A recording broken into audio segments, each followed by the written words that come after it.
एकेकाळी फक्त मिरवणुकीपुरती असलेली भीमजयंती आज सोलापुरात हळूहळू वैचारिक, ऐतिहासिक आणि सांस्कृतिक होत चालली आहे.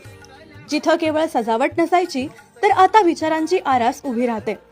सम्राट अशोकानं उभा केलेला धम्माचा दीप पुढे कधी विझला तर कधी पुन्हा पेटला. बृहद्रथ मौर्याचं अंत आणि पुष्यमित्र शृंगानं सुरू केलेला विध्वंस, शेकडो वर्ष बौद्ध धम्म अंधारात गेला. पण 2140 वर्षांनी नागपूरच्या दीक्षाभूमीवरून डॉक्टर बाबासाहेब आंबेडकरांनी तोच धम्म पुन्हा जिवंत केला. याच दिव्य परंपरेला सोलापुरात जिवंत केलं आम्रपाली तरुण मंडळ, बहुउद्देशीय सामाजिक संस्था ABS ग्रुप सोलापूर यांच्या वतीनं हा धम्मचक्र पवर्तन म्हणजेच 2140 वर्षांनी बुद्ध धम्माला पुन्हा स्थापित करणारे महान बोधिसत्व या भन्नाट वैचारिक देखाव्यानं आयोजन केलं होतं.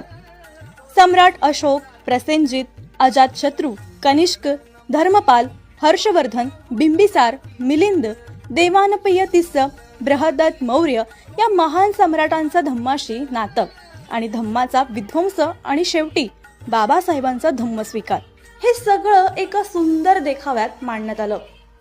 या देखाव्यामागं आहे इतिहासाची जाण, बाबासाहेबांचा अभिमान आणि धम्माचा ध्यास.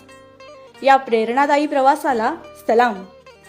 अशाच सोलापुरातील भव्य, ऐतिहासिक आणि अनटोल्ड गोष्टींसाठी फॉलो करा अनटोल्ड सोलापूर.